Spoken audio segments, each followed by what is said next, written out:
तर पुण्यात नंगा नाच करणारा हा गौरव आहुजाचा व्हिडिओ देखील समोर आला। हा व्हिडिओ साम टीव्हीच्या हाती लागलाय। यात गौरव आहुजा चक्क माफी मागताना पाहायला मिळतोय। रस्त्याच्या मधोमध गाडी थांबवून मद्यधुंद अवस्थेत असलेल्या गौरवनं रस्त्यातच महिलांसमोर अश्लील चाळे केले होते। गौरव आणि गाडीतील त्याचे मित्र दोघेही मद्यधुंद अवस्थेत होते। भरधाव गाडी चालवत वाघोलीच्या दिशेने ते गेले होते आणि या घटनेनंतर गौरव आहुजा फरार झाला।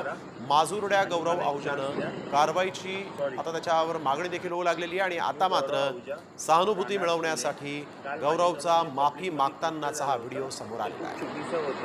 आणि मी मनापासून माफी मागतो संपूर्ण जनता व पोलीस डिपार्टमेंट आणि शिंदे साहेबांना मनापासून माफी मागतो। मला माफ करा आणि मला एक चान्स द्या।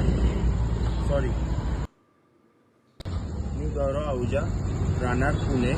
काल माझ्याकडून जे पब्लिकमध्ये कृत्य झालं होतं ते खूप चुकीचं होतं आणि मी मनापासून माफी मागतो संपूर्ण जनता व पोलीस डिपार्टमेंट आणि शिंदे साहेबांना मनापासून माफी मागतो। मला माफ करा आणि मला एक चान्स द्या। सॉरी। मी पुढच्या 8 तासात येरवडा डिव्हिजनला हजर होणार आहे।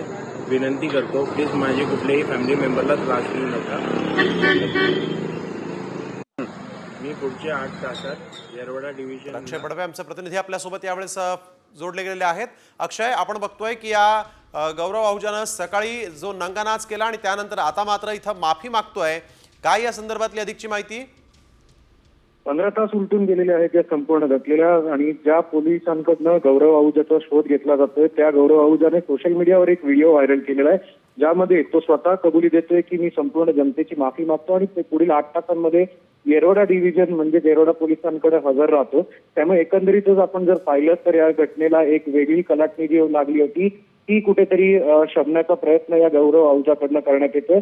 खरंच गौरव आहुजा पोलिसांना सरेंडर होतोय का हे पाहणं महत्त्वाचं असेल। मात्र दुसऱ्या बाजूला पुणे पोलिसांचे गुन्हे शाखेचे पथकं असतील किंवा येरवडा पोलिसांचे पथकं असतील हे गौरव आहुजाचा शोध घेण्यासाठी विविध ठिकाणी रवाना झालेत। त्यामुळे पुढील 8 तासात गौरव आहुजा स्वतः पोलिसांकडे सरेंडर होतो का पुणे पोलीस त्याचा पाठलाग करून त्याला पकडतात हे पाहणं देखील महत्त्वाचं आहे। मात्र त्यापूर्वी व्हिडिओ जाहीर केलेला असून त्याच्यात त्याने संपूर्ण जनतेची माफी देखील मागितल्याचं चित्र आपल्याला पाहायला मिळतंय।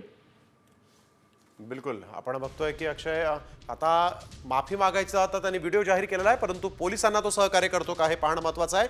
धन्यवाद आपण दिलेल्या सविस्तर माहितीसाठी।